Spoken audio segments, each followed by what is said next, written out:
Deddy Mulyadi sering disebut sebagai gubernur konten. Bagaimana tidak? Setiap aktivitasnya diunggah di banyak platform media. Banyak masyarakat yang beranggapan positif dan juga negatif. Dan ini jawabannya mengapa KDM menggunakan media sebagai alat komunikasi dengan masyarakat. Di akun TikTok Ronaldo P menjelaskan, mari kita dengar bersama-sama. Ini rahasia Kang Deddy menjadi politisi yang lebih hebat dari politisi yang lain. Bayangkan guys, ada seorang gubernur yang tidak perlu baliho raksasa, dia tidak perlu iklan miliaran, tidak perlu konferensi pers yang kaku, tapi setiap hari mukanya itu muncul di HP jutaan rakyat. Justru dari situlah masalah masyarakat diselesaikan. Itulah Kang Deddy Mulyadi. Banyak orang mengejeknya dengan julukan gubernur konten. Tapi orang yang mengejeknya itu sebenarnya sedang membuka rahasianya sendiri. Sebenarnya mereka tidak paham bagaimana kekuasaan bekerja di era digital ini. Kang Deddy itu bukan sekedar politisi. Dia adalah mesin atensi. Saat politisi lain sibuk rapat, Kang Deddy sibuk merebut perhatian rakyat. Saat politisi lain kirim surat-surat resmi, Kang Deddy baca kolom komentar di TikTok.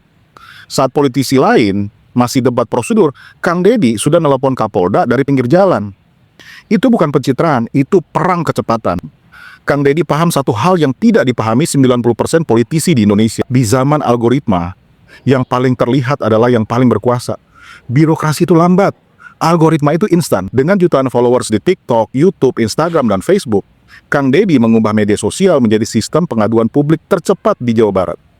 Warga tidaklah perlu lagi menghadap ke kantor dinas. Cukup tulis aja di kolom komentar, "Pak, di kampung saya ada jalan rusak." Dan jika videonya naik, masalah itu jadi prioritas.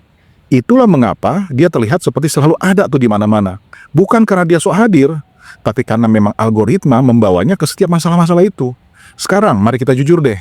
Politisi lain bilang, Kang Deddy itu gaduh, tidak prosedural, cuma cari viral doang. Terjemahan sederhananya ini, mereka tuh kalah di medan yang baru ini, di medan digital. Mereka itu masih main catur di papan lama. Baliho, rapat, konferensi pers. Kang Deddy udah main di papan catur yang baru, TikTok, YouTube, dan emosi rakyat. Kontennya memang dramatis. Ada marah, ada tangis, ada konflik. Tapi politik memang tidak pernah netral secara emosi. Perbedaannya, Kang Deddy itu justru welcome, bukan menyembunyikan emosi. Dan inilah bagian yang paling tidak diakui oleh para elit. Kang Deddy itu tidak sedang main sosial media. Dia sedang mengganti cara negara berkomunikasi dengan rakyat. Ketika dia membagi uang dari pendapatan YouTube untuk petugas upacara, itu bukan gimmick, itu pesan politik. Dia mau kasih tahu, bahkan algoritma bisa dipaksa bekerja untuk rakyat. Jadi kenapa Kang Deddy ini bisa lebih kuat dari politisi lain? Karena dia tidak bertarung di dalam gedung. Dia bertarungnya di feed HP, di FYP jutaan rakyat. Dan selama jutaan orang ini bangun pagi, dengan wajah Kang Deddy di layar mereka, dia tuh nggak butuh baliho, dia nggak butuh juru bicara, dia nggak butuh izin buat didengar. Itulah rahasianya. Dia menguasai atensi. Dan di zaman ini, atensi adalah kekuasaan. Bagaimana menurut pendapat kalian guys? Tulis di kolom komentar ya.